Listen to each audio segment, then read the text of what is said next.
Hi, guys. My name is Zach Diniz, and today we will be conducting a podcast. I'm joined by my host, Aaron Furtado. and I will let our guest introduce. My name is Herschel Gomes. I'm from BSCCS second year.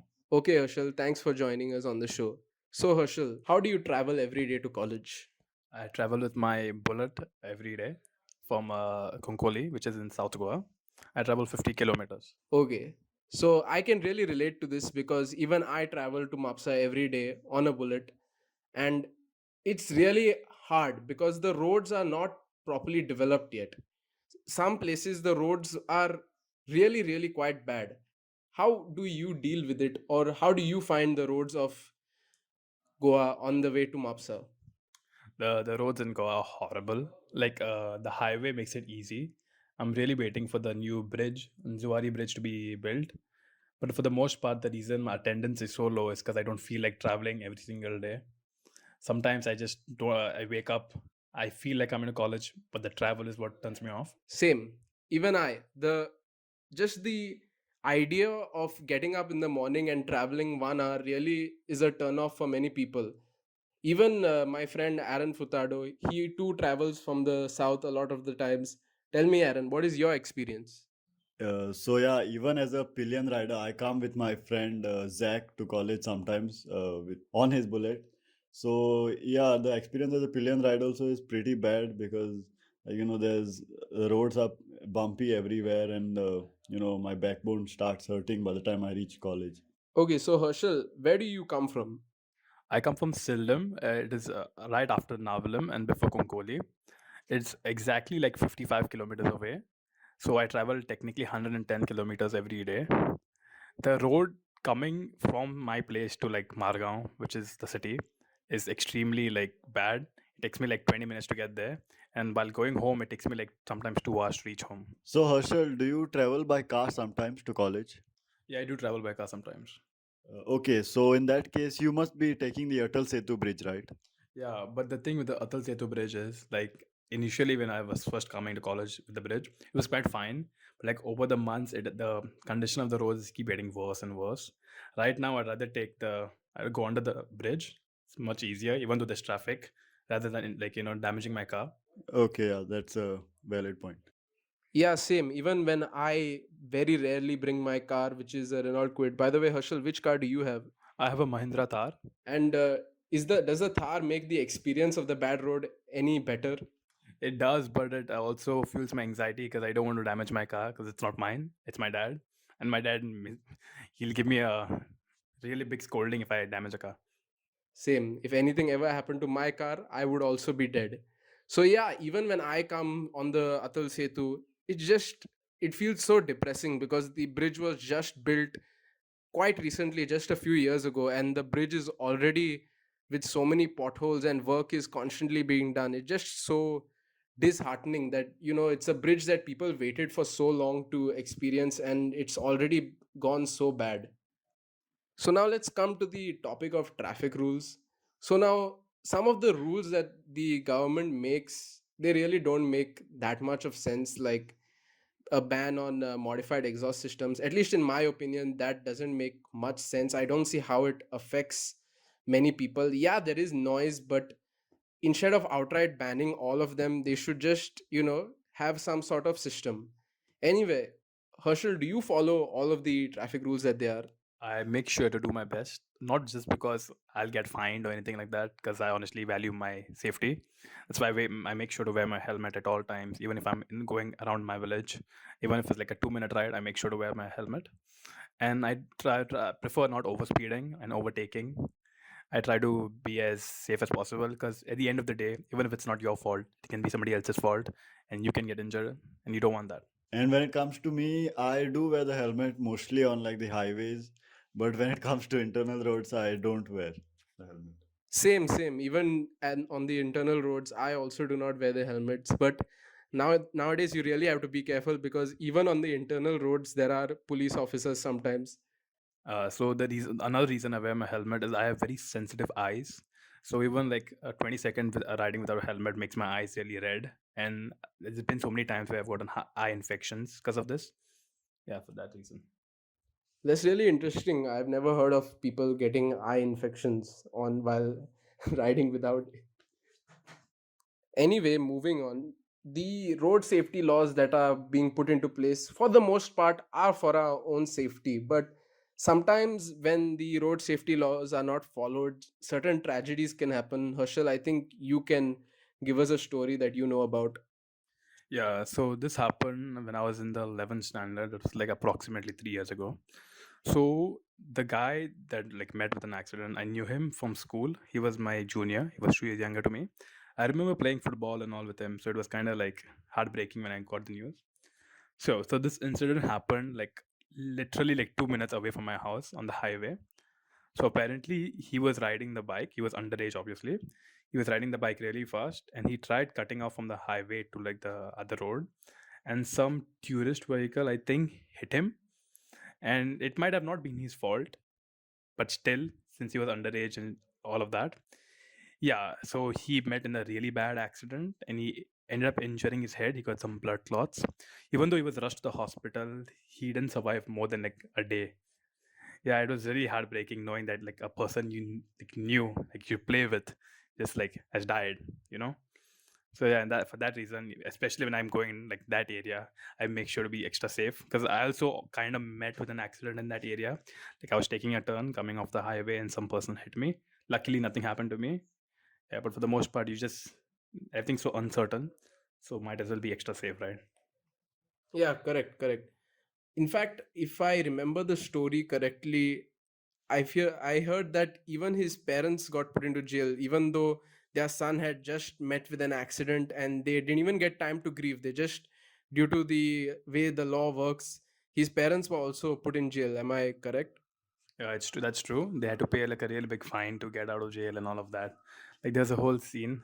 But yeah, kind of sad that, you know. And also regarding the rules, I don't agree with the whole fining system because sometimes they just fine you for no reason to make money. Those corrupt cops. Correct, correct. This is something that always happens. They don't care about road safety as much as they care about filling up their pockets. They Whenever they stop you, they will always try to squeeze as much money as they can out of you, and they at one point they will just flat out ask you how much money you have. If you don't have the amount of money that they desire, they'll flat out ask you how much money you have, and the trick is to not give them any money by just saying you have no money. And even if you do have money, maybe try to give them a little lesser amount, because they just take whatever you have, because at the end of the day, for them it's just a money making job. They want to make money and they don't really care about ensuring the safety of people. They just care about filling up their pockets.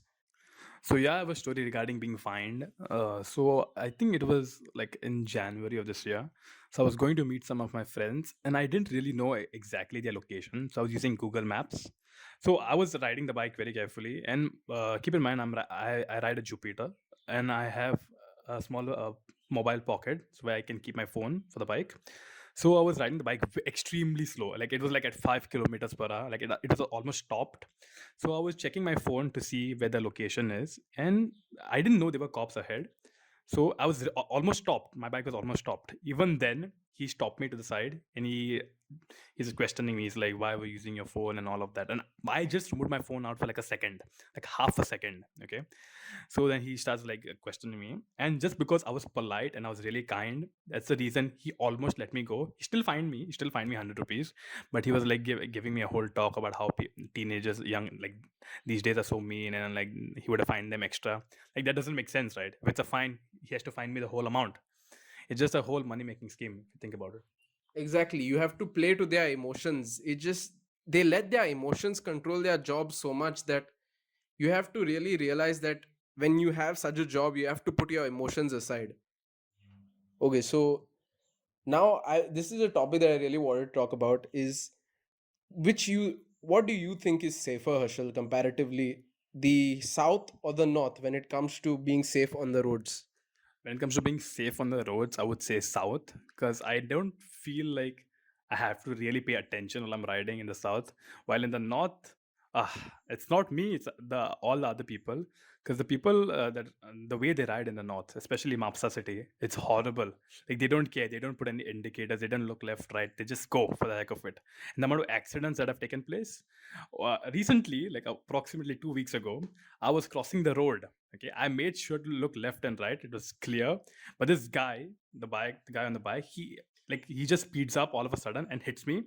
He's like the side stand thing hits me. Luckily, nothing happens to me, but like it could have gone way worse. So what I'm talking about is like they don't care about anybody else other than themselves. In the south, it's people are more chill there. People are not in a hurry constantly. They are obviously some certain exceptions, but for the most part, I prefer riding in the south compared to the north because in the north, yeah, it's too rash. Yeah, same. I feel the same way. In the south, it's comparatively more chiller. Here, I feel because here everyone is in more of a rush. There is the major city of Panjim, which is the capital of Goa. Obviously, there are more people in a rush, and it just is not a very pleasant environment to ride or drive in.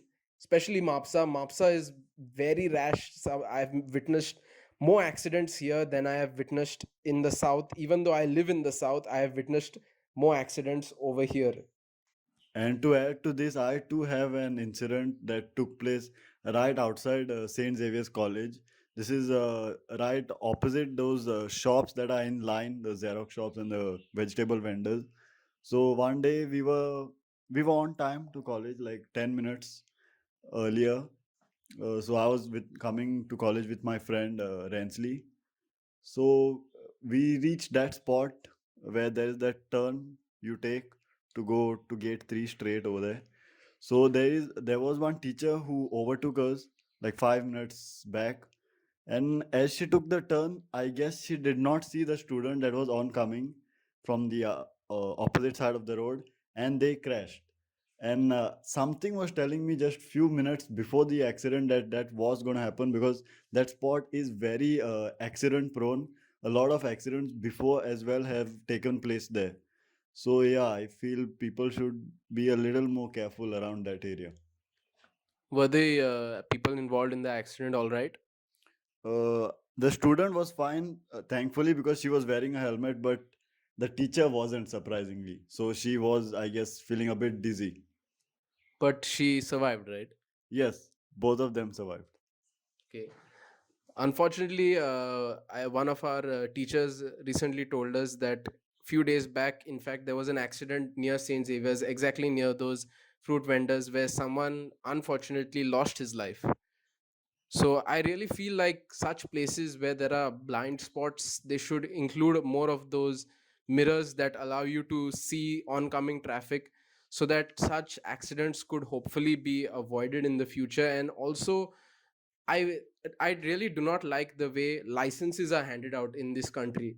If you want a license, it's not that difficult. You just have to have a little bit of money, like 3,000 rupees, and done. You have a license in your hand. The scope for bribing the system and getting a license is just very shocking. And even if you goof up your test, you can still bribe a lesser amount and still pass the test. Yeah, so when I was going for driving classes to get my driving license, I remember going for those classes for like a month, and I was really anxious on my test day because I thought they'll make me, do all sorts of things. So yeah, I really trained really well for that. So on the day of the test, I sat in the car, and my driving instructor, he was like, "Just go in the front and just come back." I thought he was telling me to park the car or something. Okay, so I go like 5 meters in the front and like 5 meters in the back. Apparently that was my test. That was it. That was enough for them to give me my license. It doesn't make sense, like, because I know many people who can do that but they can't drive at all. Just because you can go a bit in front and a bit back doesn't mean you know how to do slope control, manage in traffic and all of that. For that reason, I feel like it's completely stupid that people get their licenses just like that. Because my sister, she has a license for bike and car. She can't do either. She can't ride her bike. She can't ride like drive the car. She can't do anything. So it's like kind of like pointless. People get their license. Like abroad, it's handled in a much better way. People actually fail their tests there because they actually like test the ability to drive. So yeah, I feel like they should really change the like rules and laws against that. Yeah, I agree. The tests are just way too easy, and the written test that occurs beforehand, a lot of people don't even answer that. Now I know this is a little bit shameful to admit, but I didn't even answer my written test. It just got done for me automatically. It just because someone in the I don't know, the RTO department or whatever it's called, he knew my dad, so he just told me you don't have to come answer the written test, and I did not have to go answer the written test, directly the driving test. So yeah, it's just very easy to get a license, and that's, I feel, a major reason why so many fatalities occur, so many injuries occur. It's just that people don't have the proper experience, and a lot of people are very overconfident when it comes to their driving ability. Just because they have a license, they think that they know how to drive, they know how to ride, and they ride and drive rash, which then will lead to accidents and deaths. So yeah, I have this friend who I like roam a lot with, and most of the time it's him riding the bike. Yeah, so he rides really badly. Okay, he rides really rash, and he hasn't met with an accident with me yet. And that's his whole argument against it.